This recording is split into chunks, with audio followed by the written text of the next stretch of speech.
नमस्कार, आप देख रहे हैं बोल रहा है मध्य प्रदेश। मैं हूं आपके साथ राहुल सौमित्र। मध्य प्रदेश की खबरों का रुख करें उससे पहले छत्तीसगढ़ की एक अहम खबर का रुख कर लेते हैं।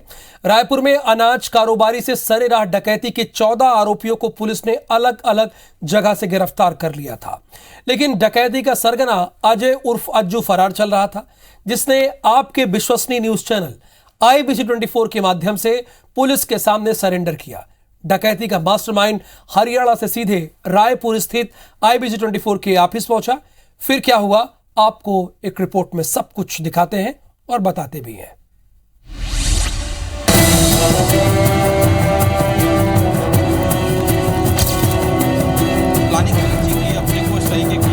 $50 लाख की डकैती, वारदात के 8वें दिन डकैती के मास्टरमाइंड का लाइव सरेंडर। आपकी टेलीविजन स्क्रीन पर नजर आ रहा ये शख्स 50 लाख की डकैती का मास्टरमाइंड है। 50 लाख की डकैती को 16 मई को राजधानी रायपुर के देवपुरी इलाके में इसने अंजाम दिया था। इस सनसनीखेज वारदात के मास्टरमाइंड या मुख्य आरोपी अजय उर्फ अज्जू ने IBC 24 के जरिए पुलिस के सामने आज सरेंडर किया। IBC 4 के भरोसा है कि मैं क्या पुलिस के पास जाना चाहता हूँ। अब आपको लाइव सरेंडर की कहानी विस्तार से बताते हैं। वक्त शाम के करीब 4:10। जगह IBC 24 का दफ्तर रायपुर। 50 लाख की डकैती के आरोपी अजय उर्फ अज्जू IBC 24 के ऑफिस में दाखिल हुआ। उसके साथ उसकी मां भी थी। आरोपी अज्जू अपनी मां के साथ सीधे रेलवे स्टेशन से IBC 24 के ऑफिस पहुंचा था, क्योंकि वारदात को अंजाम देने के बाद वो अपने गृह प्रदेश हरियाणा भाग गया था। हम लोग हरियाणा से आ रहे हैं जी। तो क्या आप लोगों को क्या लगा कि कहाँ आना चाहिए? हमें लगा कि हमें IBC 24 के पास आना चाहिए, क्योंकि वो भरोसेमंद चैनल है और उनके माध्यम से हम पुलिस के पास जाना चाहते हैं, ताकि हमारे बेटे को कोई जान को खतरा नहीं। IBC 24 ने अपनी जिम्मेदारी निभाते हुए तत्काल आरोपी के दफ्तर में होने और सरेंडर करने की इच्छा जाहिर करने की खबर प्रसारित की। IBC 24 ने पुलिस के आला अधिकारियों को इस बात की जानकारी दी, जिसके बाद आला अधिकारियों ने आरोपी को गिरफ्तार करने के लिए टीम भेजने की बात कही। नहीं, इसको एक चीज तो इसको अगर वो पुलिस कानून की प्रक्रिया का पालन करेगी और इसमें कोई खतरे वाली बात तो है नहीं। एक बार पुलिस की रक्षा में अगर वो आया और उसके बाद जब दोस्त को न्यायालय पेश किया जाएगा, तो इसीलिए अभी जो है अब हम उसको वहाँ पे पुलिस की टीम वहाँ पे भिजवा रहे हैं। एक तरफ रायपुर पुलिस आरोपी अज्जू को गिरफ्तार करने के लिए IBC 24 के दफ्तर पहुंचने की तैयारी कर रही थी, वहीं दूसरी तरफ आरोपी अज्जू हमारे दफ्तर में लाइव इकबाल जुर्म कर रहा था। 13 तारीख को मतलब बोला कि 13 तारीख के लिए तैयार रहना, मतलब 16 तारीख के लिए तैयार रहना। मेरे को प्लान बताया 13 तारीख को कि तू मिर्ची और बत्ते वत्ते लेके आना। 16 तारीख को ऐसे प्लान बताया गया था। और तो जो पैसे का बैग है, वो पैसे का बैग को तू लेके भाग जाना, ऐसे करके बताया गया था मुझे। और अब जरा सरेंडर की तस्वीरों को फिर से देख लीजिए। वक्त शाम के करीब 5:45 पर। एक तरफ आरोपी अज्जू वारदात की साजिश का पर्दाफाश कर रहा था। उसकी मां अपनी आरोपी बेटे की खैरियत के लिए फिक्रमंद नजर आ रही थी। सबसे पहले तो मैं सबसे माफी मांगना चाहती हूँ कि मेरा बेटा मतलब जुर्म तो किया है, लेकिन इसको मतलब पता नहीं था ये सब वो करना। जुर्म किया है तो उसको सजा दीजिए सर, लेकिन मुझे डर था कि इसके साथ कोई गलत ना हो, इसे मार ना दे, मार पीट ना करे। इसी डर से मैं IBC 24 के पास आई हूँ सर, और इनके माध्यम से मैं इसको सरेंडर करवाना चाहती हूँ सर। और अब सरेंडर का वक्त हो चुका था। आरोपी अज्जू हमारे दफ्तर से बाहर निकला, जहां पुलिस की टीम उसका इंतजार कर रही थी। इस वक्त पुलिस की टीम आ चुकी है और IBC 24 पर जो इसने यहाँ आकर सरेंडर किया है, स्टूडियो में बैठकर जो अपनी बात की है, फिर दोहराऊंगा कि हमें इसे ग्लोरीफाई नहीं करना है। जैसे ही आरोपी अज्जू पुलिस टीम के सामने पहुंचा, उसे पुलिस की टीम ने गिरफ्तार कर लिया और उसके बाद उससे पूछताछ के लिए अपने साथ लेकर चली गई। IBC 24 हमेशा से सरोकार की पत्रकारिता करता आ रहा है और आगे भी करता रहेगा। इसका उदाहरण आप देख ही चुके हैं। हम हमेशा चाहते हैं कि आपको हर जरूरी खबर से बाखबर रखना, क्योंकि सवाल आपका है। तहसीन जैदी के साथ राजेश मिश्रा, IBC 24 रायपुर।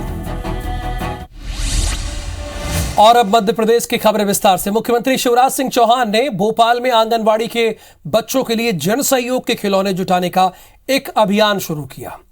वे जनता के बीच हाथ ठेला लेकर बच्चों के लिए खिलौने जुटाने पहुंचे। इसके लिए मुख्यमंत्री राजधानी के अशोका गार्डन इलाके के स्वामी विवेकानंद चौराहे पहुंचे। सीएम शिवराज सिंह विवेकानंद चौराहे से परिहार चौराहा, महावीर मार्ग होते हुए मनसा देवी मंदिर तक पहुंचे। अभियान को अडॉप्ट एन आंगनबाड़ी नाम दिया गया।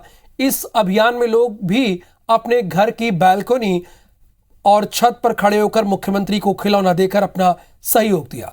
सीएम शिवराज के साथ भोपाल के प्रभारी मंत्री भूपेंद्र सिंह और गोविंदपुरा के विधायक कृष्णा गौर भी शामिल रहीं। आपको यह भी बता दें कि फिल्म स्टार अक्षय कुमार ने इस अभियान के लिए 1 करोड़ रुपए दिए हैं और प्रदेश की 50 आंगनबाड़ी को गोद लिया है।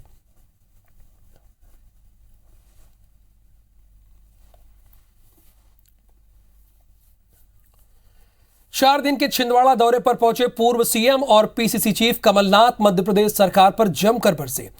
कांग्रेस कार्यकर्ताओं को संबोधित करते हुए उन्होंने कहा कि प्रदेश सरकार कितना भी झूठ बोले, लेकिन कांग्रेस सरकार ने किसानों का कर्जा माफ किया था। प्रदेश में बिजली संकट पर सरकार बात नहीं करेगी। बेरोजगारी चरम पर है। कमलनाथ ने मुख्यमंत्री शिवराज सिंह चौहान के खिलौना जमा करने के अभियान पर चुटकी ली है। कमलनाथ ने कहा कि हमें जनता के बीच सर उठाकर जाना है और बताना है कि हमने काम किया है। वोट देने वाला नहीं, वोट दिलवाने वाला चाहिए। पंचायत के चुनाव पार्टी कैंडिडेट पर नहीं होते, इसलिए रणनीति बनाकर काम करने की जरूरत है।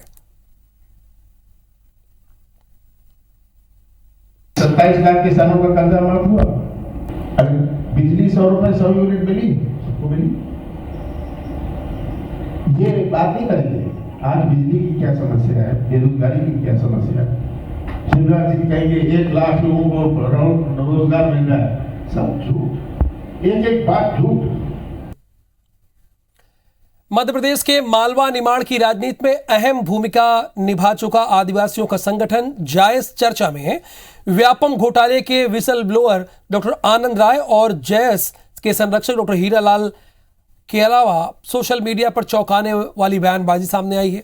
वहीं बीजेपी नेताओं की जायस नेता हीरालाल के अलावा से नजदीकियां चर्चा में है। कांग्रेस भी जायस को समर्थन दे रही है। 2018 के चुनाव में जायस नेता डॉक्टर हीरालाल अलावा को कांग्रेस ने टिकट दी और वो जीते भी थे, लेकिन अब हालात थोड़े बदले हैं। कांग्रेस की 15 महीने की सरकार में जायस का कांग्रेस पर भरोसा खत्म होता दिखा। इसके बाद अब जायस कांग्रेस से दूरी बना रही है, जिसका फायदा बीजेपी उठाना चाहती है। पिछले दिनों हीरालाल अलावा की शादी में खुद सीएम शिवराज पहुंचे। उसके बाद से ही कयास लगाए जाने लगे कि कहीं जायस अब बीजेपी के साथ तो नहीं जा रहा। हालांकि कांग्रेस का कहना है कि जायस पहले भी कांग्रेस के साथ था और अब भी कांग्रेस के साथ है। मध्य प्रदेश का आदिवासी वर्ग जानता है केवल और केवल कांग्रेस पार्टी ने आदिवासियों को हमेशा अधिकार दी है, सुरक्षा दी है। भारतीय जनता पार्टी आदिवासी वर्ग के साथ केवल खिलवाड़ करती है और जायस आदिवासियों का संगठन है। आदिवासियों के हितों के लिए हमेशा लड़ता रहा है।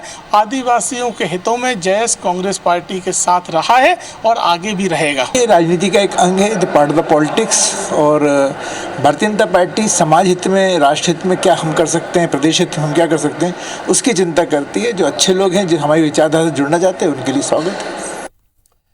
मध्य प्रदेश में विधानसभा चुनाव से पहले कांग्रेस और बीजेपी जातियों को साधने में जुट गए हैं। कांग्रेस के प्रदेश अध्यक्ष कमलनाथ ने चुनाव से पहले जातिगत समीकरणों की मैपिंग कराने का फैसला किया है। बीजेपी ओबीसी आरक्षण के बहाने यह मैपिंग पहले ही करा चुकी है।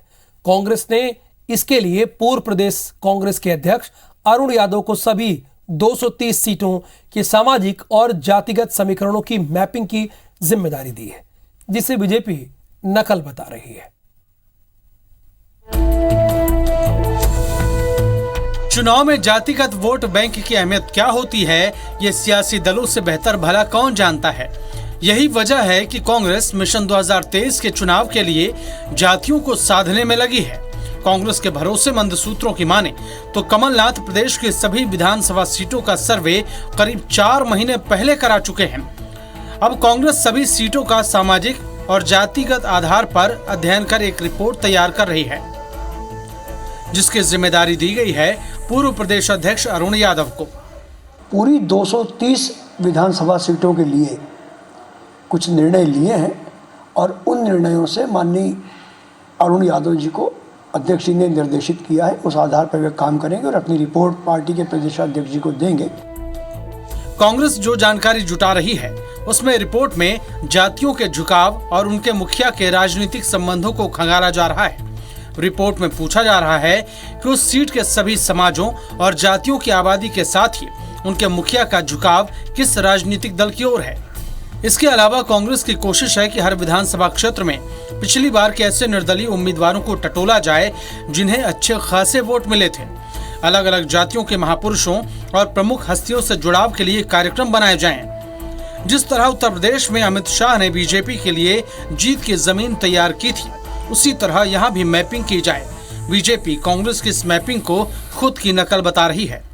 तो ये कांग्रेस का आंतरिक मामला है और आंतरिक मामले भी उनके सारे दुनिया में विख्यात हैं, सब में मेल भाव है और इसलिए मैं ये कह सकता हूँ कि सिर्फ कयास लगाना भारतीय जनता पार्टी ऐसे काम करती है, भारतीय जनता पार्टी अन्य प्रदेशों में ऐसे काम करती है, उसकी नकल करने का वो प्रयास कर रहे हैं, लेकिन मुझे लगता नहीं कि सफलता मिलेगी। कांग्रेस के पूर्व प्रदेश अध्यक्ष अरुण यादव ओबीसी वर्ग से आते हैं, जिसकी संख्या प्रदेश में सबसे ज्यादा है। लिहाजा कांग्रेस ने उन्हें इस अभियान का प्रमुख बनाकर बड़ा दांव खेला है। कांग्रेस को उम्मीद है कि इससे पार्टी को चुनाव में फायदा जरूर मिलेगा। सुधीर दंडोतिया, IBC 24, भोपाल। इधर केंद्र सरकार ने गेहूं निर्यात पर प्रतिबंध लगाने से मध्य प्रदेश में किसानों को भारी नुकसान हुआ है। एक तरफ जहां किसानों को समर्थन मूल्य से भी ज्यादा अच्छे दाम मिल रहे थे, लेकिन अब मंडियों में गेहूं के दाम गिर गए हैं, जिससे किसानों को भी नुकसान हो रहा है। हालांकि समर्थन मूल्य पर गेहूं खरीदी जा रही है। प्रदेश में गेहूं के निर्यात को बढ़ावा देने के लिए राज्य सरकार ने व्यापारियों को मंडी टैक्स में छूट दे दी थी और बंदरगाह तक पहुंचने के लिए रेलवे के रैक उपलब्ध करवाए थे। अब जो किसान गेहूं का अग्रिम भुगतान ले चुके हैं, इन मामलों के निपटारे के लिए राज्य सरकार की केंद्रीय वाणिज्य और उद्योग मंत्री पीयूष गोयल से चर्चा चल रही है। आपको यह भी IBC बताना चाहता है कि 2 लाख टन गेहूं बंदरगाह पर रखा हुआ है और करीब 9,43,745 टन गेहूं निर्यातकों ने खरीदकर गोदामों में रखा है।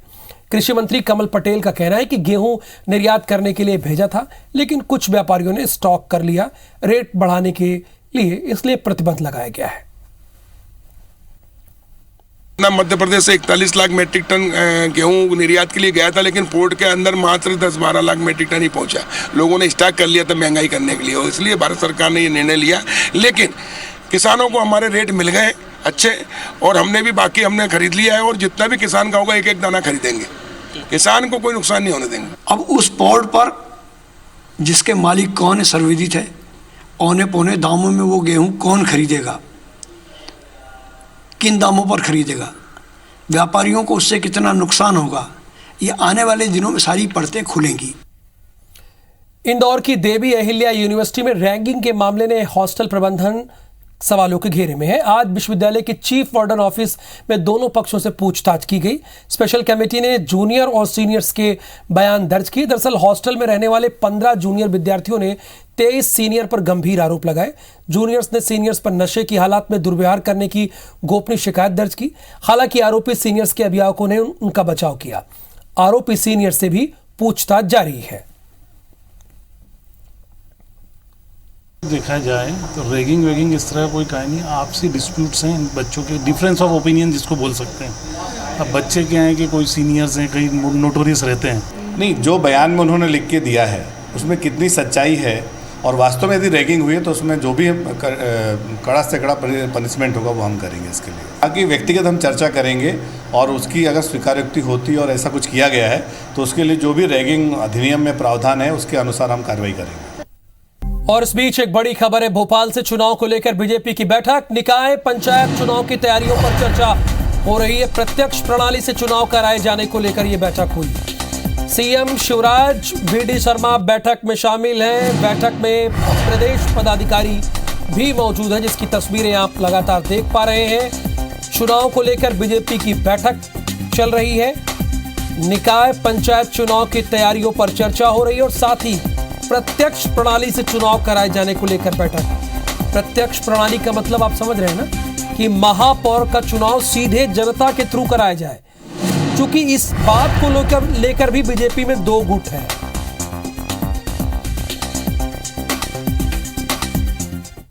सिवनी के पेच टाइगर रिजर्व में आज दो ऐसी तस्वीरें देखने को मिली जिसने पर्यटकों को रोमांचित कर दिया। दोनों की तस्वीरें जंगल के राजा से जुड़ी हुई हैं। टाइगर रिजर्व में भूख की तलाश में भटक रहे बाघ की नजर एक सांभर पर पड़ी, जिसके शिकार के लिए बाघ दौड़ा। वायरल वीडियो में आप देख सकते हैं कैसे एक सांभर पेच पार्क की नदी किनारे दौड़ रहा है और बाघ उसके पीछे पीछे भाग रहा है। इस दौरान सांभर अचानक नदी में कूद गया। देखिएगा, थोड़ी देर बाद तस्वीरें आपको दिखेंगी जब वो नदी में कूद जाता है और बाघ को खाली हाथ लौटना पड़ता है। वहीं दूसरे वीडियो में भी शिकारी के खुद शिकार बनने की नौबत आ गई। हुआ यूं कि जंगल की कच्ची सड़क पर आगे बढ़ रहे बाघ का सामना जंगली भेड़ियों के झुंड से हो गया। अब जब भेड़िए झुंड में होते हैं तो खुद को अब शेर समझते हैं। जंगली भेड़ियों ने बाघ को आगे बढ़ता देख तेज आवाज में चिल्लाना शुरू कर दिया। भेड़ियों के आक्रामक अंदाज को देखकर जंगल का राजा बाघ आगे बढ़ने की हिम्मत नहीं जुटा सका, लेकिन वो तो राजा है और पैर पीछे लेते हुए उसी रास्ते वापस लौट गया। और आगे देखिए, रात 10 बजे